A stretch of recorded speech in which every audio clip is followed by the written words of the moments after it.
স্বাগতম ম্যাথলেক্সিয়া একাডেমিতে। আমি শুভ্রজিৎ দেব, তোমাদের সবার প্রিয় শিক্ষক ও এই চ্যানেলের প্রতিষ্ঠাতা। এখানে আমরা অঙ্ক, বিজ্ঞান এবং বিভিন্ন গুরুত্বপূর্ণ বিষয় খুব সহজ ও বাস্তব উদাহরণের মাধ্যমে শিখি, যাতে কঠিন জিনিসও হয়ে যায় একদম সহজ। তোমরা যারা পড়াশোনাকে আরও ভালোভাবে বুঝতে চাও এবং নিজের দক্ষতাকে বাড়াতে চাও, তাদের জন্য এই চ্যানেল একদম উপযুক্ত। তাহলে আর দেরি না করে আজকের ভিডিওটি শুরু করা যাক। রবীন্দ্রনাথ ঠাকুরের পরিচয় কবিতাটি মূলত কবির জীবনযাত্রার একটি প্রতীকী কাহিনী, যেখানে তিনি নিজের জীবনের বিভিন্ন পর্যায়কে একটি নৌযাত্রার মাধ্যমে প্রকাশ করেছেন।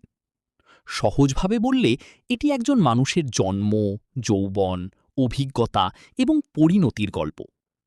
একটি সুন্দর বসন্তের বিকেলে কবি যেন নিজের জীবনতরী নিয়ে এক ঘাটে এসে পৌঁছান। চারদিকে বসন্তের আনন্দ, প্রকৃতির রঙিন রূপ, সব মিলিয়ে এক আনন্দময় পরিবেশ। সেই ঘাটে কিছু মানুষ বসেছিলেন। তারা কবিকে দেখে কৌতূহলী হয়ে ওঠেন এবং জানতে চান তিনি কে, কোথা থেকে এসেছেন এবং কোথায় যাবেন।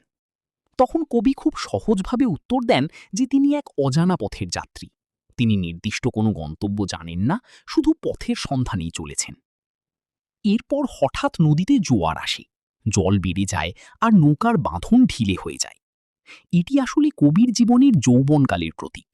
যৌবনে মানুষের মধ্যে থাকে উদ্যম, স্বপ্ন, ভালোবাসা এবং অনেক আকাঙ্ক্ষা। কবির মনেও তখন নানা অনুভূতির ঢেউ উঠেছিল, ভালোবাসা, আনন্দ, আবার অনেক অপ্রাপ্তি ও বেদনাও। এই সব অনুভূতি থেকেই তিনি গান গেয়েছিলেন। সেই গান এতই মধুর ছিল যে চারপাশের মানুষ, বিশেষ করে তরুণ তরুণীরা, তাকে ভালোবেসে গ্রহণ করেছিল। অশোক ফুলের রক্তিম রং যেন সেই যৌবনের উচ্ছ্বাসকেই প্রকাশ করে।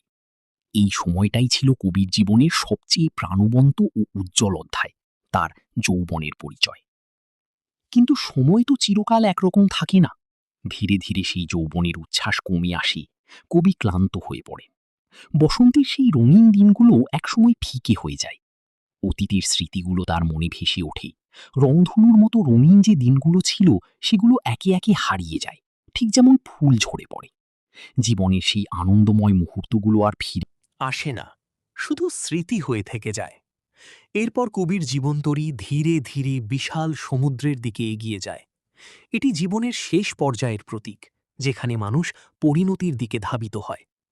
তখন নতুন প্রজন্মের মানুষ, যারা জীবনের শুরুতে আছে, তারা কবিকে প্রশ্ন করে, তিনি কে, কোথায় যাচ্ছেন? এবার কবি উত্তর দেন যে তিনি আর আলাদা কেউ নন, তিনি তাদেরই একজন। অর্থাৎ জীবনের শেষ পর্যায়ে এসে মানুষ বুঝতে পারে সে আসলেই পৃথিবীর সবার সঙ্গেই একাত্ম। এইভাবেই কবিতার জীবনের শুরু থেকে শেষ পর্যন্ত একটি সুন্দর গল্পের মাধ্যমে নিজের পরিচয় তুলে ধরেছেন, যেখানে যৌবনের উচ্ছ্বাস, জীবনের অভিজ্ঞতা এবং শেষ পর্যন্ত সবার সঙ্গে এক হয়ে যাওয়ার গভীর সত্য প্রকাশ পেয়েছে। আজকের ভিডিওটি এখানেই শেষ করছি। যদি ভিডিওটি তোমাদের ভালো লেগে থাকে, তাহলে অবশ্যই লাইক করো, শেয়ার করো এবং ম্যাথলেক্সিয়া চ্যানেলটি সাবস্ক্রাইব করে পাশে থাকা বেল আইকনটি অন করে দিও, যাতে নতুন ভিডিওর নোটিফিকেশন সবার আগে পেয়ে যাও। কোনো প্রশ্ন বা সমস্যা থাকলে কমেন্টে জানাতে ভুলো না, আমি অবশ্যই সাহায্য করার চেষ্টা করব। আমি শুভ্রজিৎ দেব, আজকের মতো বিদায় নিচ্ছি। সবাই ভালো থেকো, পড়াশোনা চালিয়ে যাও। আবার দেখা হবে পরের ভিডিওতে।